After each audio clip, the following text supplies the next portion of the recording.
about your workout, waking up? Probably perfect. I think I'm sore, but just the right amount. Like I don't feel, but I mean, ask me in like another 12 hours, right? Typically like day 2 is when you really start to feel it. But no, I think we did just the right amount. Yeah, feeling good. Adam? That's me.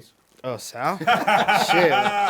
You always get Nick the Greek, though. Yeah, I do get I was going to try and... Hey, he's the only one that be eating like 3 times by noon, bro. So that's all for you, I'm Sal? on that level, yeah. Once I get like 200 pounds of lean mass, then I'll be back up to that. So. I'm going to go have a protein cookie right now. That's all I'm going to do. So as predicted, I knew that my squatting yesterday, I was going to be overreaching a tiny bit. My ass is so sore, and it's day 1, so I know that day 2 is going to be even worse. So today I'm probably going to do a little bit of hip mobility and stuff like that. Just I need to stretch these legs out, and then I'm probably going to do some either a rear delt fly. I want to continue to do some upper back to keep working on the shoulder issue that I have going on. And then I'm going to do some chest. This will be interesting because of the pec tear. I feel healed completely, but I haven't tried to push weight.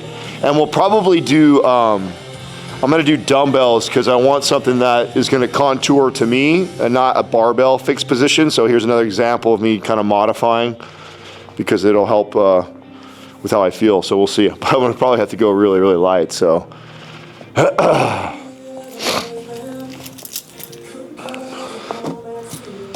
It's Nickelback will be appropriate for today. Nothing too serious. I switched my position on Nickelback after watching the documentary. I think they got a lot of bad press back in the days. Actually cooler than what I thought. Oh yeah! Oh.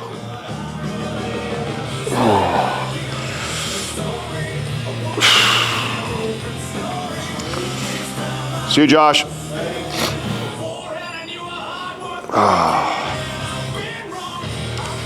So, interesting thing happened to me yesterday. So I've been on these GLP-1s for months now, a long time now actually. And I'm at like kind of a micro, or what they call like a half dose, I guess. So I have a little bit of an appetite, but I have no hedonistic desires for sweets, candy, ice cream, shit like that, which has been nice. But my concern was, still taking this and then knowing that as I get back into this, I'm going to have to eat more. There's no way we're going to go back and gain 30, 40 pounds of muscle back on my body without increasing significantly in calories. So I'm concerned about that. Now, interesting, I ate like crazy yesterday. I must have ate 4 or 5 times. So I didn't realize that my appetite would kick up that much. And I was really actually concerned, which is really positive. So I may be able to still keep the GLP-1 dose where it's at and still actually eat. I thought it was tamping my appetite down too much, but I think part of that was because I've just been so inactive. So now that I trained, after training, like it really came on later on in the day. So I had 2 meals thinking, oh, maybe I'll eat one more meal. Came home, had my chicken rice meal. Then I had some Greek yogurt, cottage cheese. Then I had another protein bar. And then what else did I have? I had something else too. So, man, I ended up eating a decent amount. I'm not tracking right now. Like I said, I don't really care. I'm gonna be eating. I'm gonna eat when I'm hungry. If I'm hungry, I'm gonna eat. I'm just gonna make good choices. Gonna eat whole foods, protein-centric meals. That's all I care about right now. We'll get more granular later. But I was really surprised by. Oh man, sore. I was really surprised by how much I could eat. That's a very, very, very positive thing. That's exciting for me. I was nervous about that.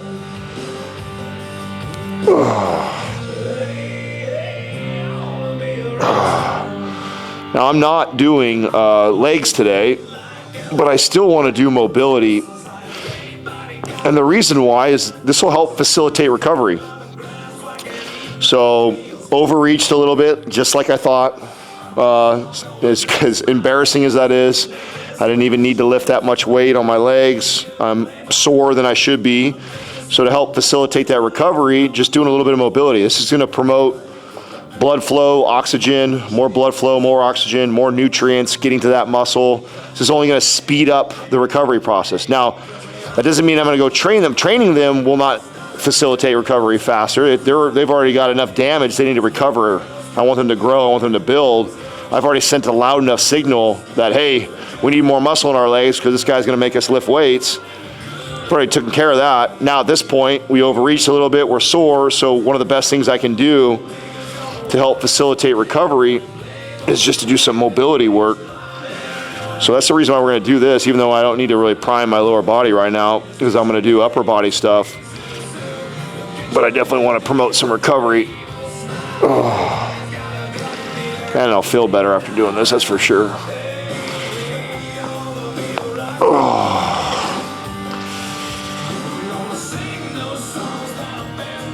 I was starting to get tired today.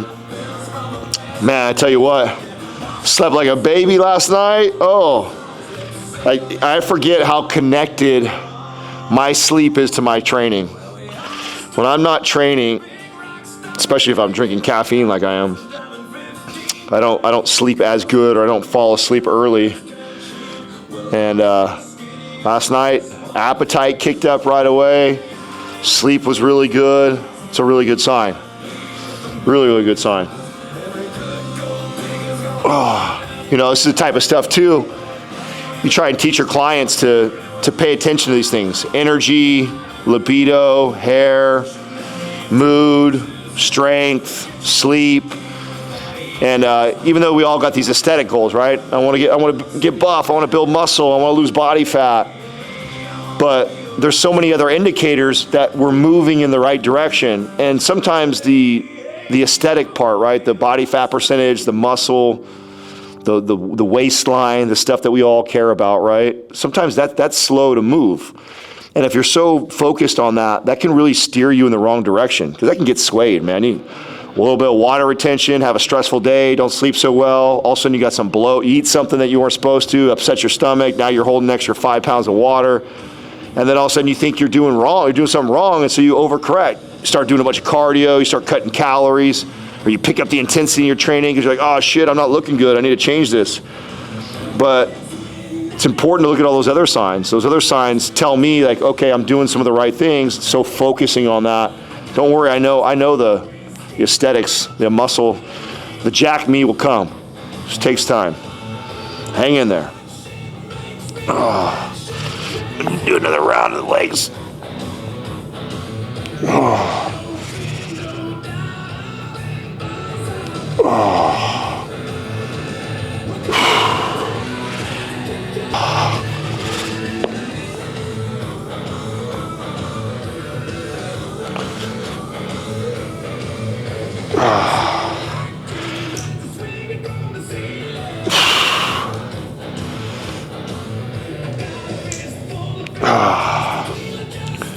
So I don't see our suspension trainer hooked up. If we did, what I would like to do is my W's. It's one of my favorite ways to warm up before I do chest. I love doing W's with the suspension trainer. But what we'll do some face pulls. Some face pulls will help prime that upper back. Oh.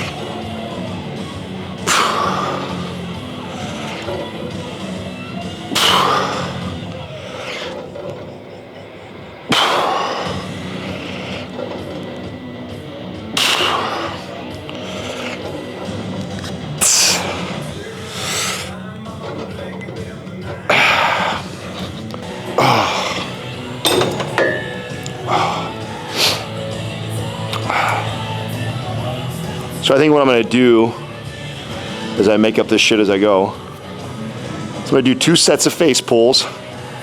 Kind of prime that upper back. Then I'm gonna do some rear delt flies. Because kind of what I'm thinking today was chest and shoulders as the prime movers that I'm gonna do today. And what I wanna do is I actually wanna still focus, so I'm gonna focus on the posterior chain by doing rear delts. So I'm not gonna do a major pushing exercise for my shoulders. My chest is gonna get a little bit of that. I'm gonna do some rear delt flies. And the order of operation here, face pulls first, try and get myself in that kind of optimal position. We're addressing some of the stuff we talked about on day 1 with the face pulls. So it's more like a priming, getting me set and ready movement. And then the rear delt flies is my shoulder exercise that I want to do. And I want to do posterior chains with the backside, right? I want to do that right now. And that's going to help set my shoulders in a really good position to take advantage of my bench press. So most people that struggle with bench press, especially when they feel clicking in their shoulder and issues like that, it's because they're not set in the right position. Their shoulders are rolled forward, then they press and they feel that clicking or that popping or that stress in their shoulder because they're not retracted and depressed, because that's how I want to press. I want to press from that retracted and depressed position. So, okay, well, how do I get myself ready for a bench press? If I train the muscles that are responsible for retracting and depressing the shoulders, I get them kind of pumped up. It's going to put me in that more advantageous position, so now I can really get into that bench press. So there's a reason for the order of the exercise day. It doesn't mean you can't necessarily go do dumbbell presses. You could do dumbbell presses first, then come over here and do face pulls, but then all I'm doing is tightening all the anterior side to do a small muscle group. I want to get the biggest exercise we're doing today is going to be the dumbbell press. So that's the big muscle mover. That's the one I care about the most. And so the other exercises I will do to set that exercise up, if that makes sense. So these are really light for me right here. So a little bit of an isometric hold as I pull in.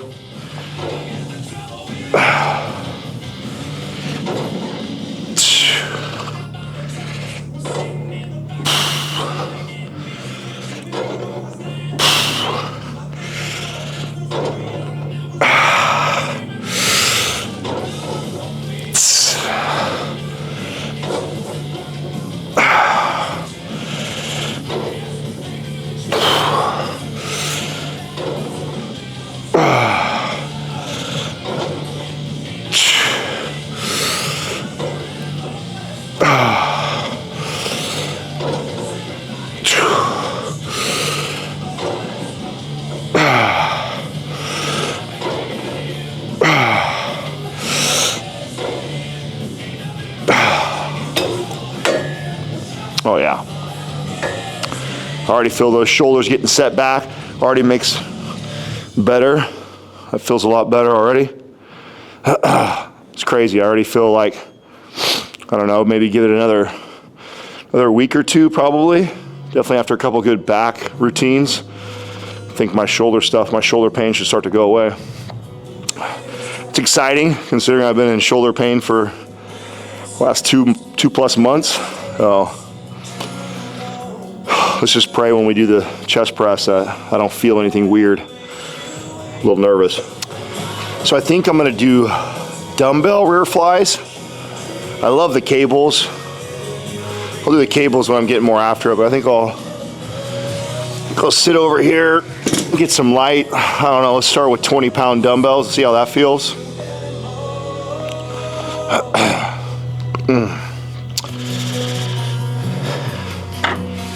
Oh God, that feels heavy. Maybe I start with 15-pound dumbbells. That's great. You know, I used to have whenever I'd fall off the wagon and then get back in the gym. So I'm known out of all the guys to carry like 4 or 5 different gym memberships. And each gym like kind of represents a phase that I'm at.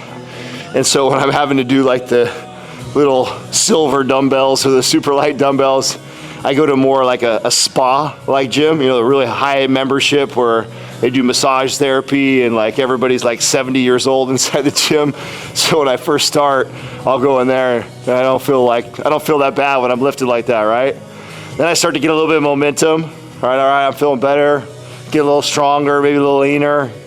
Month in, maybe 2 months in, and like, all right, then I graduate to like the big commercial gyms, the 24-hour fitness, the Lifetimes, the UFC fits, those type of places. All right, now I get in there and lift for the kids. I'm like lifting decent weight. And then the third place, start making my way to like American Barbell, Gold's Gym, your powerlifting gyms. Like now you know I'm hitting my stride. That's where all the bodybuilders hang out. So then I start hanging out there when I feel good. It's the best part about having this. Ain't nobody around. Oh. All right. Okay. Oh, yeah.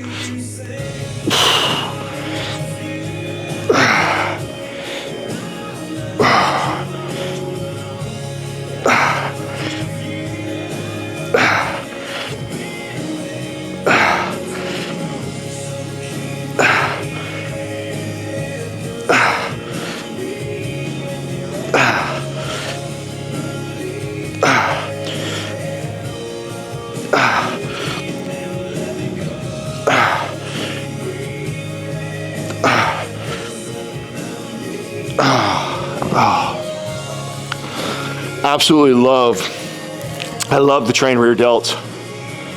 When I was in my early 20s, I had a trainer, a female trainer of mine who worked for me, who she was a bodybuilder. She was a competitor, bikini athlete.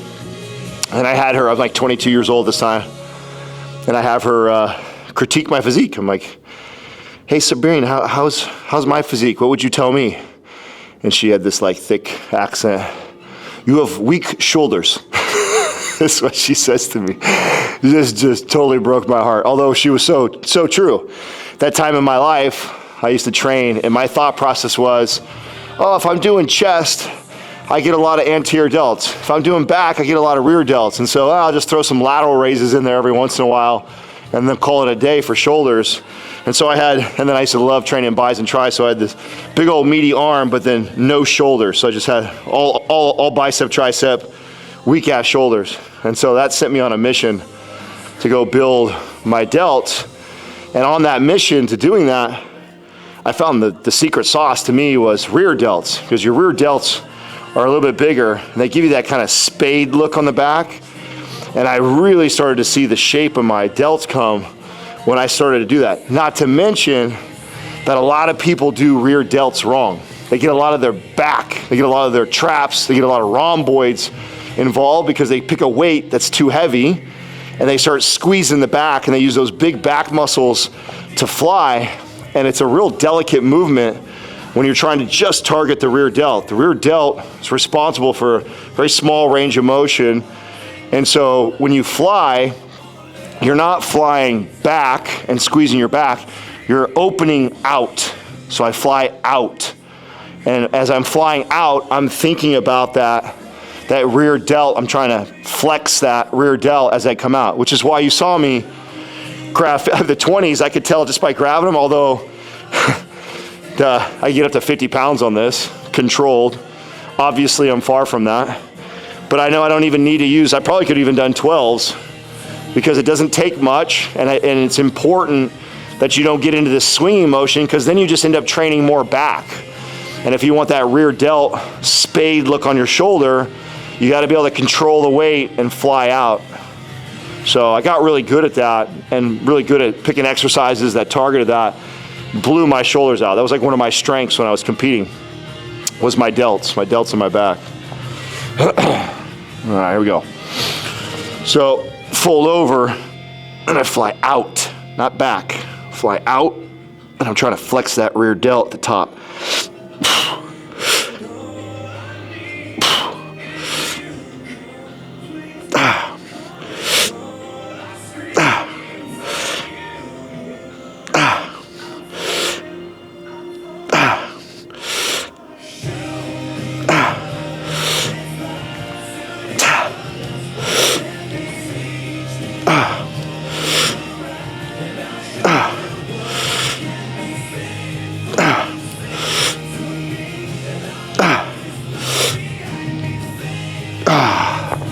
Oh, yeah.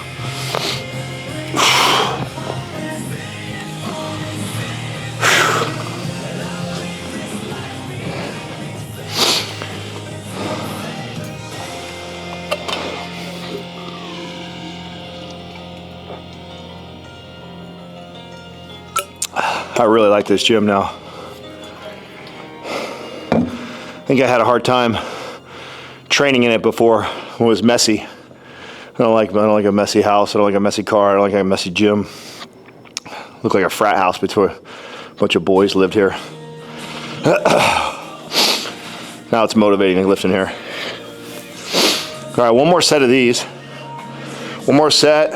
I already feel that shoulder girdle getting put back into position. We're gonna be ready to hit those dumbbells.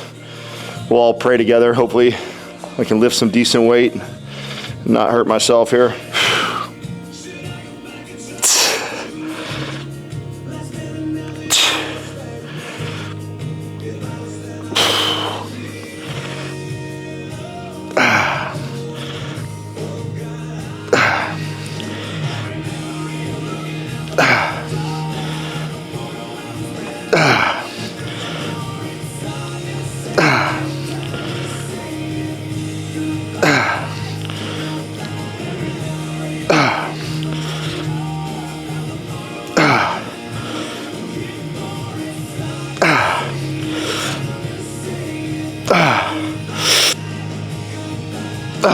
Yeah. Oh, it feels good. Oh. All right, this is the true test right here. You know what, too? We're gonna do incline instead of flat, and I'll explain why. So, it took me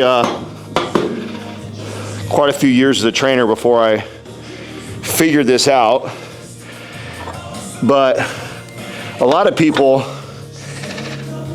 avoid incline bench or don't do it as much as flat bench. Normally that's because everybody can bench press and lift more on flat, it's easier, so they avoid the incline. But what you heard me talking about with getting my shoulders in that retracted, depressed position to be in the most optimal place to be able to press the most amount of weight, what's nice is when you're in an incline bench, gravity helps that. So when I lay back here, it naturally promotes this shoulder retraction and depression of the shoulders, which puts me in the most optimal place to bench press. And so what I found was, if I taught a client first how to bench on an incline, they already naturally got into good position and they would feel it in their chest. If I started them on a flat bench and they lay down, it would protract their shoulders forward, and then they would bench, and they would bench with their shoulders and their arms, and they'd be like, Adam, I can't feel it in my chest. It took me a long time to figure that out, really understand the biomechanics of the movement, and go, oh, this makes sense. If I go in an incline, gravity is helping them pull their scapula and shoulders down and back, which is only going to promote them to have better form. So I'm doing it for the same reason. So I know I've got an issue already. We're working on getting back in that good position. And so this is going to just help me be there. Not to mention, I've grown to love incline better because it just builds that upper development of your chest and the shoulder cap a little bit more. And I think it just fills the chest out better. So I went from being a kid who almost never incline benched, only did flat bench because that's what he was stronger at, or decline, right? Everybody likes decline because you can leverage even more. Never doing incline, to catching my incline bench up to be as strong as my flat bench, and then it's become like a staple. So more often than not now, I will actually train on the incline bench, and then I will interrupt that training with flat bench too, but I train more incline than I do flat for those reasons. All right, I would normally warm up with 65s, work my way up over hundreds. I'm gonna just take a wild guess and think that 50, 55 is gonna be where I'm gonna be lifting. I should probably let's start at 40s and see what that feels like. And if it's too light, I'll do an extra set, but I have a feeling that we might even feel these. And I feel like just grabbing them, I can tell I'll actually even feel this. So let's see how this feels. And then I'll have my editing team Photoshop these to look like 120s. So let's see. Oh, right away felt that in the shoulder. Oh yeah, chest feels good. That's a good sign.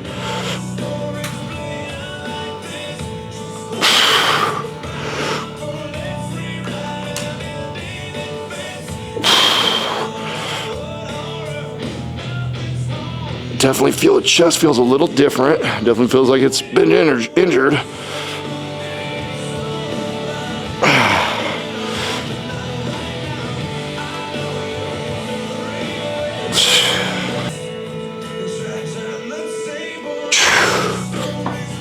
Oh, wow. Okay. So, super interesting.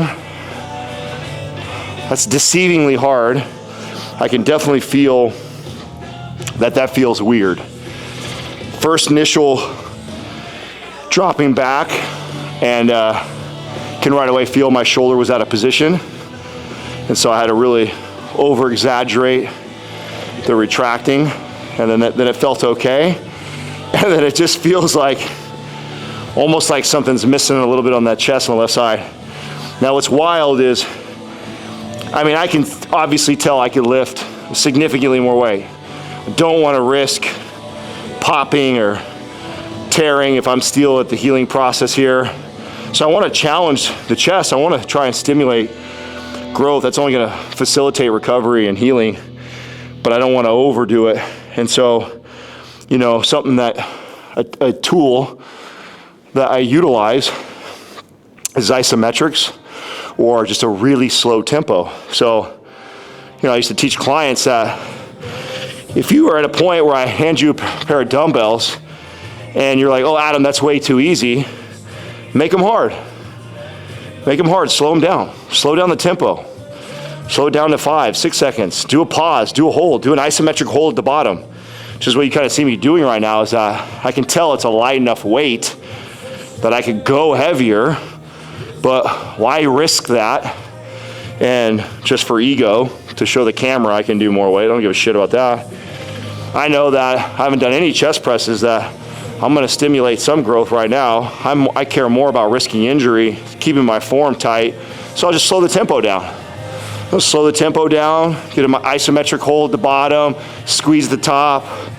Gonna get a great pump, gonna get a great workout. I'll be more than enough sore. So, you know, sometimes we get so hung up and caught up in increasing the weight, but there's other ways to progressively overload the body. Obviously, progressive overload the body is an important part of growth and building and hypertrophy, but anything is progressively overloading my chest right now because I haven't done anything.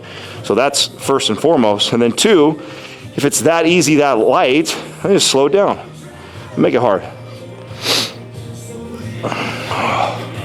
You know, early on too, I don't really care about rest periods right now.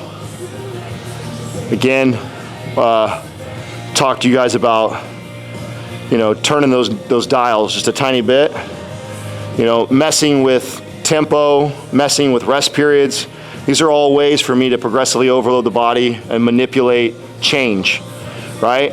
In other words, if I rest every day for the next month or two, 2-minute rest periods, 3-minute rest periods, whatever, between sets, and I've been just slowly changing and building muscle and leaning out and hitting, and then all of a sudden I'm hitting kind of a plateau. Oh, well, I haven't messed with my rest periods. Maybe I'll hit short rest periods. I'll drop down to 90 seconds or a minute rest periods, and I'll stick to that minute. Boy, you don't change anything else in the workout but that, and going from a 3-minute rest period all of a sudden 90 seconds or a minute, and don't change anything else, and that alone will cause a new stimulus. It'll increase the intensity, and that's also progressively overloading the body, which will then stimulate change, growth, building.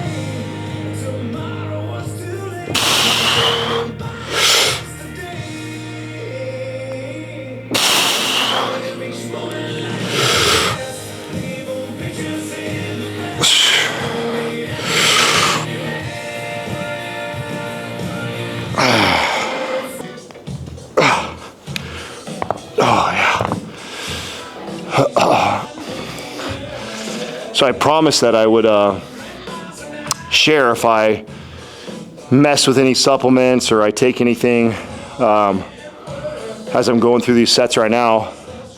I do have pretty much unlimited access to BPC 157, which helps with repairing tissue. And that's what I took to try and heal this. And it did, I think. But because I still feel some of that, I might inject that, see how that feels. Just why not? It's just a peptide, help facilitate that. So just being transparent, I might. If I do it, I'll tell you. But that's the only thing right now. I did take some creatine today. I'll try and take that consistently. We'll see.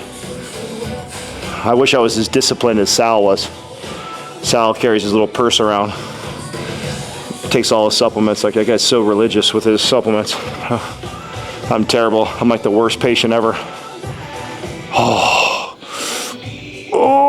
Dylan. Oh.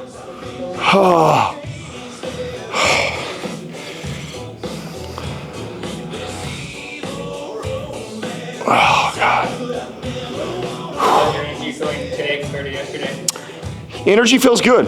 Yeah, I feel good. I was feeling tired before we started this, but just getting the mobility, just starting to get going, like I actually feel this surge of energy again. So I feel good. You know, that's like a consistent tip that we give on the podcast too, is like one of the things that changed in my lifting career. I used to have this like all or nothing mentality where I was either on the diet, training hard, or I wasn't at all. Like, and if I couldn't crush the workout, eat perfect, I wasn't gonna do anything. That was such a stupid way to live. Later on, gave myself that permission that, hey, maybe I'll just go in and do one exercise, that's it. And what I found was giving myself that permission, a lot of times what would happen is I go do one exercise and I'm like, oh man, I'm feeling way better than what I felt before. And because I didn't have this mental block of no way I can do a 50-minute hard workout right now, so I'm not gonna do it. Oh, I'll just go in and do a couple exercises or one exercise. I gave myself that permission. Many times I go in, do that one exercise, and now I have the motivation to finish the workout. Or sometimes you just do that one. That ended up building so much better consistency as a older trainer that I guess I am now, right? All right, last one, bro. We're gonna call this a wrap.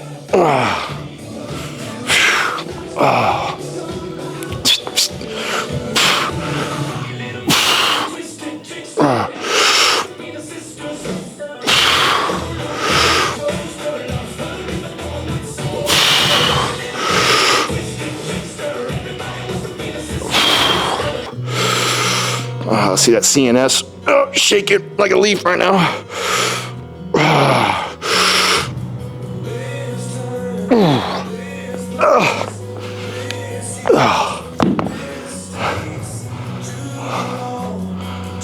Yeah, buddy. Still got a little sweat too.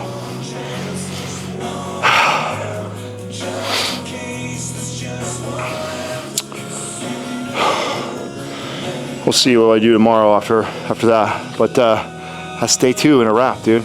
That's it, man. We got it.